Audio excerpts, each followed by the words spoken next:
But Hulkenberg in P7 for Sauber, having started P17, Martin Brundle gave him some advice on the grid of go fast and don't crash.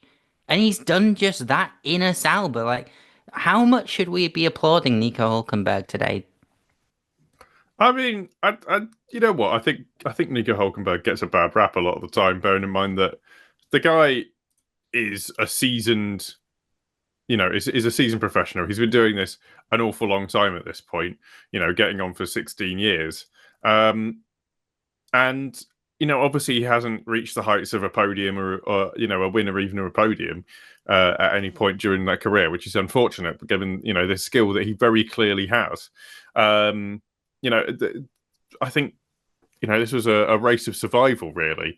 The rain is the great leveler, and um, because of that, obviously a slightly less, very, a quite bad Sauber car. I thought I'd just change that to get that to where it actually is in terms of performance. It's not a great car, but the fact is that loads of people were falling off in front of him, and to keep it on the island, to make sure you don't make the mistakes, to make the strategy calls at the right time, which is what caught out Ferrari. I think Lewis Hamilton should maybe have, the moment he saw Sonoda go off in front of him, should have dived in the pits because it was very clearly soaking wet. Like he says, he was going off the information that he had from the team, and it was a lot wetter than that, which is fair enough. But very clearly, Sauber have that together. They have that part of the team, at least for this weekend, sorted, and it's benefited them hugely. That's why I voted him for my driver of the day. I think genuinely he had an absolutely brilliant performance, and that has brought Sauber some well-needed points that I think is going to serve them in very good stead in the midfield battle this season. I know it's early to be talking about that, but this is when you can steal a march, and we saw it with Red Bull last year. But for the opposite end of the championship, or Max Verstappen more specifically, sorry.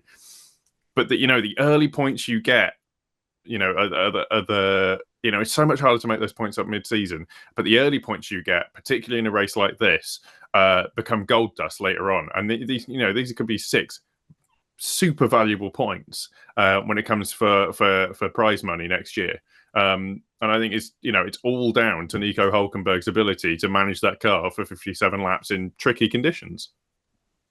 Absolutely. And it wasn't like he inherited P7 because of loads of collisions. And of course, there were a lot of collisions, but, he was in P7 from pretty much, the start of the race almost. Obviously made a good start and then capitalized on that and then managed to stay in that position. And, gradually as more cars were having their issues, it was a race of attrition. You've got to be in it to, win it.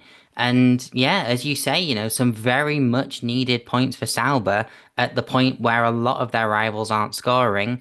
And yeah, it could pay off massively towards the end of the season.